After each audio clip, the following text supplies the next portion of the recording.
साक्षी बहू, अरे भाई क्या फायदा है तुम्हारे घर पर रहने का अगर परिवार को अच्छा खाना भी ना मिल सके। आज फिर तूने ये घास फूस बना कर रख दी। शोर मत मचाइए मम्मी जी, मेरी मीटिंग चल रही है। और ये क्या आप हर समय घर पर हो का ताना मारती रहती हो। मैं घर पर नहीं हूँ, वर्क फ्रॉम होम कर रही हूँ।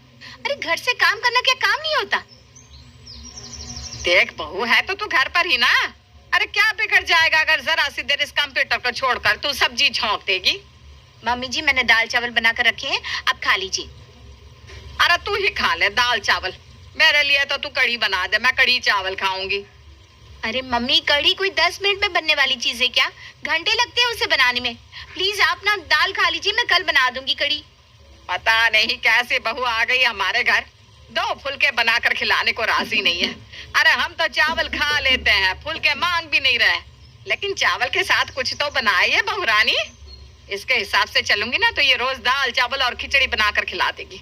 मैं खुद ही राजमा भिगो देती हूँ कल के लिए, फिर देखती हूँ कैसे नहीं बनाती। उस दिन तो सास निर्जा किसी तरह दाल चावल खा लेती है, लेकिन अगले दिन के लिए उसने राजमा भिगो दिया था। अगले दिन साक्षी देख, आधा काम मैंने कर दिया है, राजमा भिगो कर रखे हैं, अब तू झटपट राजमा छौंक दे और चावल बना दियो उसके साथ। मम्मी जी आज मेरी इंपॉर्टेंट मीटिंग है, और हाँ राजमा बनाने में बहुत समय लगता है। अब प्लीज कोई मेड लगा लो ना खाने के लिए। अगर आप तूने खाना बनाने में जरा भी नखरे दिखाए ना तो मैं अनशन पर बैठ जाऊंगी। यहाँ तुझे पता है ना, मुझे मेड का हाथ का खाना नहीं अच्छा लगता। सास की बात सुनकर बेचारी साक्षी रसोई में जाकर जल्दी जल्दी राजमा बनाने लगती है। लेकिन राजमा तो भाई राजमा है, उसे बनाने में पकाने में उतना ही समय लगेगा जितना लगा करता है, जिसके कारण वो मीटिंग अटेंड करने में लेट हो जाती है। क्या बात है साक्षी, तुम्हें मीटिंग का टाइम पता नहीं था क्या? सर पता था, लेकिन वो क्या है ना, मैं अपनी सासू माँ के साथ रहती हूँ और वो हर रोज कुछ ना कुछ नया खाने की फरमाइश जारी कर देती है, और अगर बनाने के लिए मना कर दो तो अनशन पर बैठने की धमकी देती है। I am really sorry sir. ऐसा है साक्षी, अगर तुम्हें ऐसे ही काम करना है ना तो तुम ये नौकरी छोड़ दो और घर में एक रेस्टोरेंट खोल लो, या फिर अपनी सास के साथ मिलकर घर घर डब्बा पहुंचाने का काम शुरू कर दो। रोज नई नई डिश देकर तुम्हारी सास खुश हो जाएगी। तो मैं इस नौकरी की कोई जरूरत नहीं है। नहीं सर प्लीज, मैं सच में शर्मिंदा हूँ, आगे से मैं ध्यान रखूंगी। देखो साक्षी, अमेरिकन क्लाइंट कॉल पर था और तुमने कॉल ही अटेंड नहीं किया। इतनी लापरवाही मैं बर्दाश्त नहीं कर सकता। ये तुम्हारे लिए लास्ट वार्निंग है, अगर फिर से ऐसा हुआ ना तो तुम इस नौकरी से हाथ धो बैठोगी। बॉस से तगड़ी झाड़ खाने के बाद अब साक्षी का खून खौल रहा था। तमाशा बन गया है मेरी जिंदगी का। पता नहीं किस मनहूस घड़ी में मैंने ये वर्क फ्रॉम होम लेने का डिसीजन लिया। जिंदगी जहन्नुम बन गई है मेरी। एक हमारी महान सास है, उन्हें ये समझ में नहीं आता कि मैं घर पर बस दिखाई दे रही हूँ, वास्तव में मैं घर पर नहीं हूँ। बाकी मोहल्ले की बहुओं की तरह मैं घर में बैठकर पूरा दिन उनके लिए राजमा चावल और पूरी कचौड़ी नहीं बना सकती। पूरे 8 घंटे ऑफिस का काम करना होता है मुझे, लेकिन मम्मी जी को कुछ समझ में नहीं आता। कभी कहेंगी चाय बना कर ला, कभी कहेंगी पकोड़े उतार दे, कभी राजमा चावल बना दो, तो कभी कभी कढ़ी चावल। समझ में नहीं आता क्या करूं। अगले दिन, अरे बहू आज कढ़ी बना लेना, 3 दिन हो गया मैं तो कढ़ी के लिए तरसते हुए। सच्ची हमें नहीं पता था बेटे की शादी करके हमारी ऐसी हालत होने वाली है कि अपनी पसंद का खाना भी नसीब ना होगा। अरे ऐसी बहू आई है घर में, कुछ भी बनाकर खिलाने को कह दो तुरंत मुंह सड़ा लेती है। इससे तो अच्छा आदमी 2-4 हजार देकर मेड से बनवा कर खाना खा ले। साक्षी रसोई में खड़ी सासू माँ के प्रवचन का आनंद ले रही थी, तभी उसकी सहेली का फोन आता है। अरे भाई क्या चल रहा है? तू तो फोन ही नहीं करती आजकल। अरे यार क्या बताऊं क्या चल रहा है।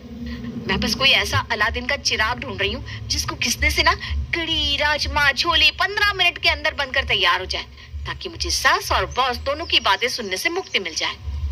अरे यार ऐसा क्या मांगती तेरी सासू माँ खाने के लिए?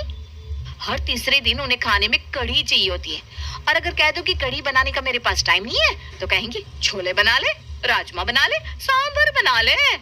कोई ऐसी सब्जी हमारे घर में बन ही नहीं सकती जो जल्दी बन जाए, और अगर उनसे पूछे बिना कुछ बना कर रख दो तो उन्हें खाना नहीं है वो। अच्छा तो ये बात है, इसका मतलब तेरी सासू माँ कढ़ी चावल की दीवानी है। तो सुन, मेरे पास ना एक आइडिया है। इस आइडिया से कढ़ी चावल फटाफट तैयार हो जाएंगी और तुझे ज्यादा मेहनत भी नहीं करनी पड़ेगी। सच्ची? अरे जल्दी से बताना।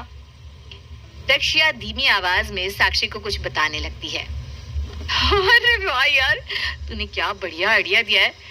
और जिस तरीके से मेरे ससुराल वालों की खाने की डिमांड है ना, वो ऐसे ही पूरी हो सकती है जैसे तूने बताया। अब मैं यही करने वाली हूँ। चल चल, फोन रखती हूँ। कुछ देर बाद, मम्मी कढ़ी चावल बनाकर मैंने रसोई में रख दिए हैं, आप खा लेना। ओहो, आज तो बिना झगड़ा किए ही तूने कढ़ी चावल बना लिए। नीरजा रसोई में जाकर देखती है कि बड़ों से भगोने में भरकर कढ़ी रखी हुई है। अरे वाह, इतनी सारी कढ़ी, आज तो मजा ही आ जाएगा। नीरजा अपने लिए थाली में खाना परोस लेती है और कढ़ी चावल की तारीफ करते करते पेट भर के खाना खा लेती है। साक्षी, तू भी खा ले, खाना नहीं खाएगी क्या? मैंने खा लिया मम्मी जी, मैं खाना अपने रूम में लेकर गई थी। अगर तूने भी खा लिया है तो फिर कढ़ी तो बहुत बच गई है। तो ऐसा कर, रात को कुछ मत बनाना बहू, ये सारी कढ़ी रखी हुई है, रात में वही खा लेंगे। ठीक है मम्मी जी।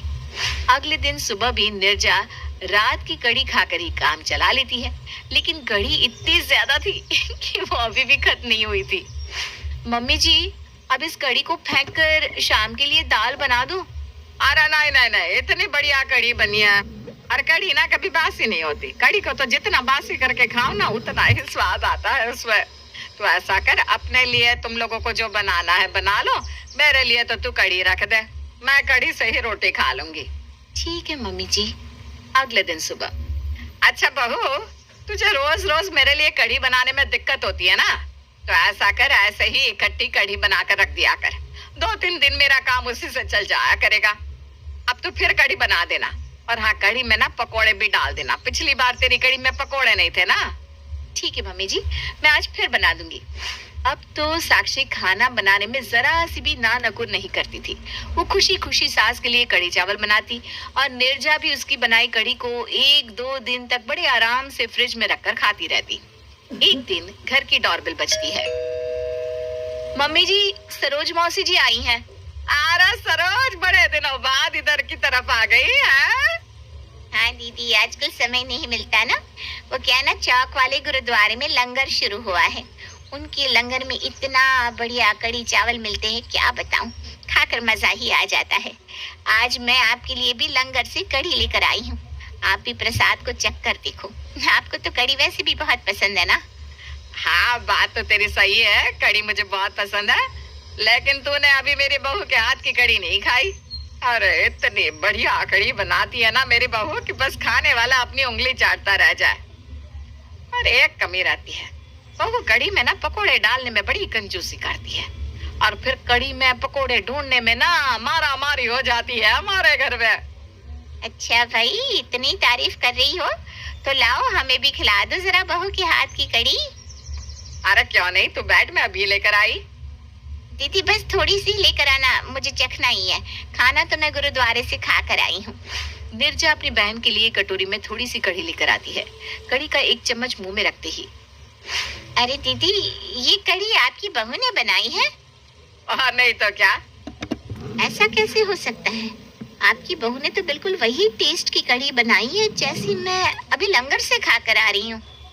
अरे ऐसा कैसे हो सकता है? अरे दीदी, क्यों नहीं हो सकता? आपको यकीन ना हो तो अभी डब्बा खोल कर देख लो। नीरजा तैश में आकर जैसे ही सरोज का लाया हुआ डब्बा खोलती है तो वो बिल्कुल हैरान रह जाती है। डब्बे में भी बिल्कुल वही कढ़ी थी, उसका रंग, रूप और स्वाद सचमुच बिल्कुल वही था। साक्षी, क्या है ये सब? माफ कर दीजिए मम्मी जी, मैं तंग आ गई थी आपके इस कढ़ी प्रेम से। इसलिए जब मेरी सहेली ने मुझे बताया कि गुरुद्वारे में कढ़ी चावल लंगर में बट रहे हैं, तो मैं वहां से ढेर सारी कढ़ी ले आई और आपको खिला दी। आपको कढ़ी पसंद आ गई तो मैं वहीं से लाकर आपको कढ़ी खिलाने लगी। अब आप ही बताओ मम्मी जी, मैं करूँ तो क्या करूँ? या तो मैं घर में रोज आपको ये 56 भोग खिला सकती हूँ, या फिर अपना काम कर सकती हूँ। मैंने अब इस प्रॉब्लम का हल सोच लिया है। मैं कल से ऑफिस जाना शुरू कर दूंगी। अब ये वर्क फ्रॉम होम का झंझट मुझे चाहिए ही नहीं। अरे भाई, तू ऑफिस चली जाएगी तो मेरे खाने का क्या होगा? वो सब कुछ मुझे नहीं पता मम्मी जी, आप मेड लगाकर उसके हाथ का खाना। अरे बहू, नहीं नहीं नहीं नहीं, तू ऐसा कर, जैसा चल रहा था ना चुपचाप ऐसे ही चलने दे। मुझे लंगर वाली कढ़ी खाने में कोई दिक्कत नहीं है, बस तू ऑफिस मत जाना। मुझे ना अब तेरे हाथ के खाने की आदत हो गई है बहू। और अंत में कढ़ी चावल का मुद्दा हमेशा